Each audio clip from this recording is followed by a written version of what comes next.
Hello and welcome to the RB education channel. तो मैं आज आपको बताने वाला हूँ कि how to find distance between, मतलब शॉर्टेस्ट डिस्टेंस दो लाइंस के बीच में कैसे फाइंड करते हैं। तो मैं आपको बताता हूँ कि आपको दो कंडीशंस आनी चाहिए। एक होती है कि जब लाइंस अपनी पैरेलल हो। तो जैसे मैं आपको बताता हूँ कि एक कंडीशन होती है, जैसे हम लें केस 1। जब हमारी जो लाइंस है दे आर पैरेलल, ठीक है। तो इसमें आ जाता है, जैसे मतलब आपको अगर दो लाइन्स है, जैसे एक हमारे पास है R vector A1 plus lambda B vector, ठीक है। हमारे पास दूसरा है R2 vector A2 plus lambda B vector. जो हमारा बी वेक्टर वो सेम है, इसका मतलब ये जो दो लाइन्स है ये पैरेलल होंगी। जैसे मैं आपको बताऊँ, इसका डायग्राम ऐसे होगी। ये हमारी पहली लाइन है जिसका जैसे पॉइंट हमारे पास को दिया है, उसके जो कोऑर्डिनेट्स है वो A1 वेक्टर होंगे। और जो हमारी दूसरी लाइन है तो उसके जो B है उसके जो कोऑर्डिनेट्स होंगे वो E2 वेक्टर के होंगे। कोऑर्डिनेट्स की बात कर रहा हूँ मैं, ठीक है। और जो इनकी डायरेक्शन रेशियो जो हम कहते हैं वो सेम होगी, वो तो बी वेक्टर ही होगी, क्योंकि हम अगर मान के चले ये एक प्लेन में है, ठीक है, ये एक प्लेन में है। तो दो लाइंस आपस में पैरेलल है, तो एक वेक्टर को हम एक दूसरे वेक्टर के पैरेलल ले जा सकते हैं। ये आपको बात पता होनी चाहिए कि दो वेक्टर को हम पैरेलल रख सकते हैं, ठीक है।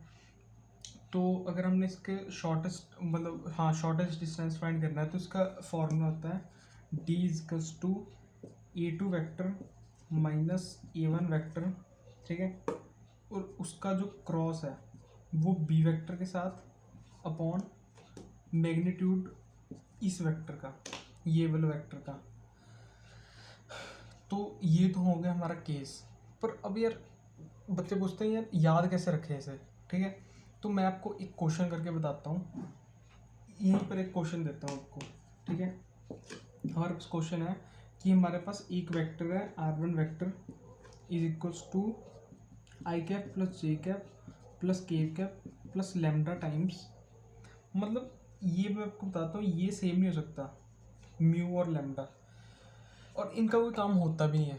आपको कहीं दिख रहा है काम? आपको सीधा शॉर्टेस्ट डिस्टेंस फाइंड करना है, 5 नंबर अपने बोर्ड्स एग्जाम में लेके जाओ। और अगर आप जेई नीट की या और किसी कॉम्पिटिटिव एग्जाम की तैयारी कर रहे हो, एनडीए वगैरह की, तो भी यार कोई खास फर्क पड़ता नहीं है, ठीक है। तो ये हमारे पास दिया लैम्डा टाइम्स बी वेक्टर, मान लो 2i plus 3j plus K cap, ठीक है। दूसरा R2 vector is equals to 5i cap plus 6j cap plus 4k cap और जो म्यू टाइम्स। अब क्योंकि ये दोनों लाइंस पैरेलल है, मैं मान के चल रहा हूँ लाइंस पैरेलल, इसलिए बी वेक्टर इनके सेम होंगे, ठीक है। इनके बीच में शॉर्टेस्ट डिस्टेंस फाइंड करो। अब बड़े लोग कहेंगे कि हमें तो मतलब ये समझ नहीं आया कि ये चीज़ है क्या। मतलब मैं मान के चल रहा हूँ आप लोग नए हैं, ठीक है। तो मैं आपको बताता हूँ E2 vector minus A1 vector, इन दोनों दो वेक्टर्स को माइनस करते कैसे हैं। तो इनके जो आई कैप और आई कैप है इनको उठाओ सबसे पहले, आई कैप और आई कैप को, मतलब सिर्फ मैं आपको बताता हूँ A2 vector minus A1 vector, सबसे पहला स्टेप इस चीज़ को फाइंड करना है, ठीक है। ये चीज़ क्या आएगी, this vector minus this vector, minus 4i cap आ गया, मतलब 1, इसके आगे 1 है ना, 1 माइनस 5 माइनस 4 और साथ में आई कैप आ जाएगा। अब सिमिलरली आप खुद बताओ, 1 माइनस 6 माइनस 5j कैप, और आप अब ये वाला बताओ दिस माइनस दिस क्या आएगा, बिल्कुल सही माइनस 3k कैप, ठीक है। ये तो सबको बात समझ आ गई होगी A2 vector minus A1 vector कैसे फाइंड किया है। अब बात है क्रॉस प्रोडक्ट बी वेक्टर के साथ लेना है, मतलब इसका जो क्रॉस प्रोडक्ट है वो 2i प्लस 3j प्लस के, अब इसके साथ लेना है। तो अब क्रॉस प्रोडक्ट फाइंड करते कैसे हैं, तो इसके लिए आपको लेना पड़ेगा डिटर्मिनेंट। क्या लेना पड़ेगा, डिटर्मिनेंट। तो डिटर्मिनेंट कैसे लेते हैं, ऐसे ऐसे दो बॉक्स बनाओ, यहाँ पे लिखो i j k, ठीक है। अब this vector cross this vector कर रहे हैं, तो -4 -5 -3 ये 3 पॉइंट्स को ऐसे ही लिख लो एज इट इज़, ठीक है। और इन तीनों को एज इट इज़ लिखो 2 3 1, आपको स्टेप पता होना चाहिए कर क्या रहे हैं, ठीक है। अब इसको मैं बताता हूँ डिटर्मिनेंट को फाइंड कैसे करते हैं, मतलब सब कुछ बताऊंगा। आई कैप, अब इसको और इस लाइन को छोड़ दो, दिस माइनस दिस करो। काफ़ी को आता होगा पर कईयों को नहीं भी आता होगा, इसलिए बता देता हूँ। तो ये माइनस दिस माइनस माइनस 9, मतलब जिसको मल्टीप्लाई करना है माइनस इसको मल्टीप्लाई करना है। अब उसके बाद इसके आगे लगेगा नेगेटिव साइन माइनस जी कैप, ऐसे ही लिख दो। इसको और इसको हटाना है, पता लग गया होगा। दिस माइनस दिस करो तो 4 इंटू -4 -4 और माइनस दिस -6। इतना समझ आया? अगर नहीं आया तो मैं फिर से बताता हूँ। इसको हमने उठाया और ये वाली लाइन को छोड़ा और दिस माइनस दिस किया, मतलब -5 और -9 इन दोनों को माइनस किया। उसके बाद हमने माइनस जे कैप उठाया, फिर इसको छोड़ा ये वाली लाइन और ये वाली लाइन को, फिर दिस माइनस दिस किया। अब प्लस लगेगा के कैप, इसके आगे पॉजिटिव, इसके आगे नेगेटिव, इसके आगे पॉजिटिव, पॉजिटिव नेगेटिव पॉजिटिव, इसको ऐसे रखते हैं। अब खुद बताओ हमने कौन कौन सी लाइन छोड़नी है, सोचो। ठीक है, ये वाली लाइन और ये वाली लाइन, दो लाइन से हमने छोड़नी है। तो ये वाला बॉक्स बच गया। अब दिस माइनस दिस, 4 इंटू 3 -12 -10, इसका आगे नेगेटिव ना। ऐसे फाइंड करते हैं डिटर्मिनेंट को। अगर क्रॉस प्रोडक्ट लेना हो तो ऐसे फाइंड करना है। तो इसकी वैल्यू फाइंड करो, क्या आ रही है? ये आ रही है 4i और साथ में आ गया अपना, कितना आ गया, हाँ -2j और ये आ गया -2k। देखना कोई गलती ना हो, स्टेप समझ आना चाहिए। ये वैल्यू आ गई इस चीज़ की, ऊपर वाले की। तो d आ गया अपना, ये वाला जो वेक्टर है इसे एज इट इज़ लिखो 4i। अच्छा, मैंने ये बाहर ब्रैकेट्स क्यों लगाई हुई हैं, ये बता सकता कोई? क्योंकि ये हम ना मैग्नीट्यूड फाइंड करना है। मैग्नीट्यूड पता कैसे फाइंड करते हैं? ये जो पूरी चीज़ दी है इसका रूट लो और इस चीज़ का स्केयर करो, प्लस -2 का स्केयर करो, प्लस -2 का स्केयर करो। मैंने एक्चुअली इसलिए यहाँ पे ब्रैकेट्स ये चीज़ लगाई हुई थी, ठीक है। तो ये होता है अपना मैग्नीट्यूड, ऐसे फाइंड करते हैं। तो क्या है, 4i -2j -2k अपॉन ये यहाँ पे ये ऐसी चीज़ आएगी क्योंकि मैग्नीट्यूड है, upon magnitude of B vector. ये है मैग्नीट्यूड ऑफ बी वेक्टर, ऐसे इसको बोलते हैं, मैग्नीट्यूड ऑफ बी वेक्टर। अब बी वेक्टर हमारा ये वाला है, ये देखो, ये हमारा बी वेक्टर है, ये अपना पूरा बी वेक्टर है, ठीक है। इस चीज़ का मैग्नीट्यूड फाइंड करना है। मैग्नीट्यूड कैसे फाइंड करेंगे? इसका लेंगे रूट ऑफ पहली वाली चीज़ का स्क्वायर प्लस दूसरी वाली चीज़ का स्क्वायर प्लस 1 का स्क्वायर, क्योंकि इसके आगे 1 है। तो यहाँ से हमारा मैग्नीट्यूड नीचे वाले का आएगा बी वेक्टर का, ऊपर वाले का मैग्नीट्यूड ये रहा।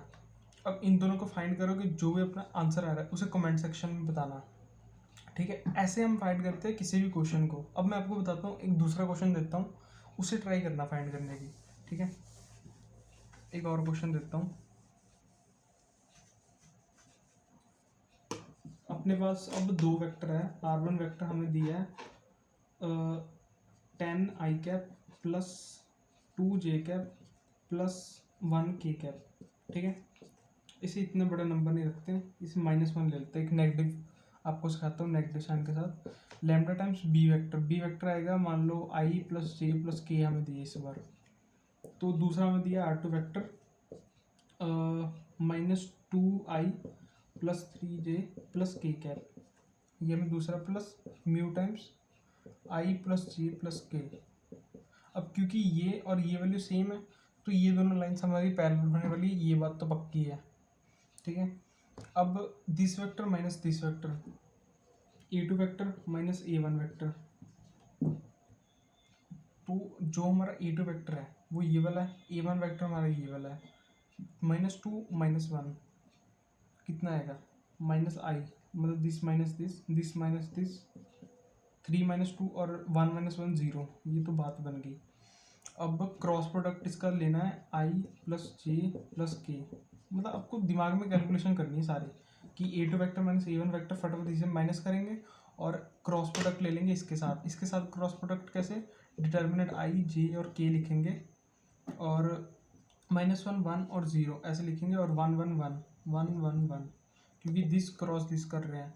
तो अब इसका डिटर्मिनेंट क्या होगा, i इंटू 1 माइनस 0, ठीक है, माइनस जे कैप, इसे और इसे छोड़ दो, -1 और -0 का 0 बनेगा,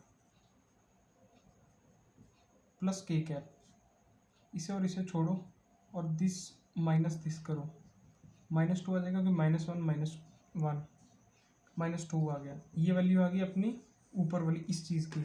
अब इसका लेना मैग्नीट्यूड, सीधा सीधा सब कुछ उसे अभी कर देते हैं।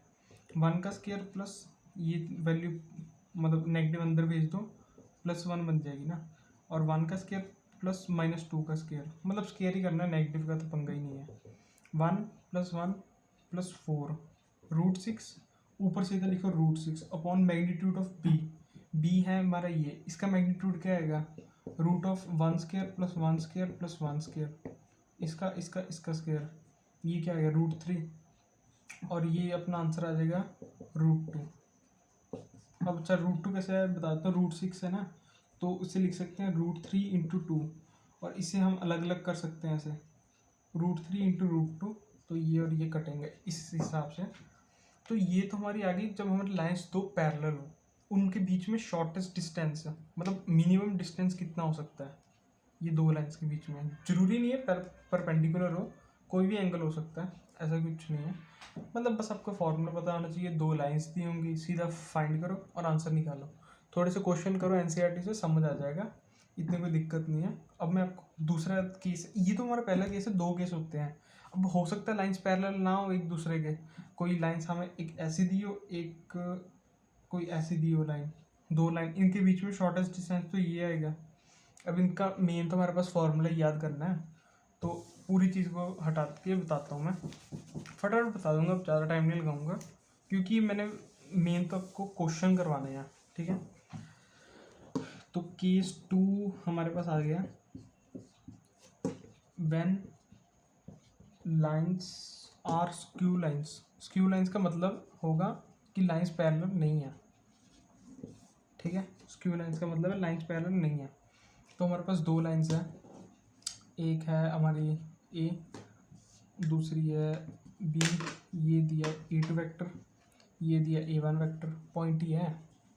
इसका B1 वेक्टर डायरेक्शन, ये जो है इसकी जो डायरेक्शन हम कहते हैं, मतलब डायरेक्शन रेशियो कहेंगे वेक्टर की।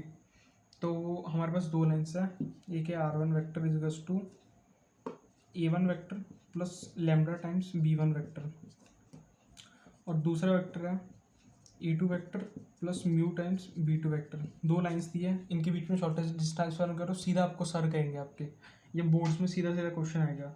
तो आपको करना क्या है, स्टेप सब कुछ सेम है, E2 vector minus A1 vector करो। अब इसका क्रॉस, अब क्रॉस क्या, ये दोनों तो अलग अलग है, क्रॉस कैसे लेंगे। अब यहाँ पे आपको क्या करना पड़ेगा, ये पहले हम क्रॉस लेते थे, अब इसको हटाना पड़ेगा।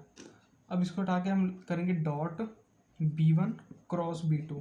फॉर्मूला ये है, याद ही कर लो यार, अब इसमें लॉजिक तो मतलब क्या ही होगा, खुद बताओ।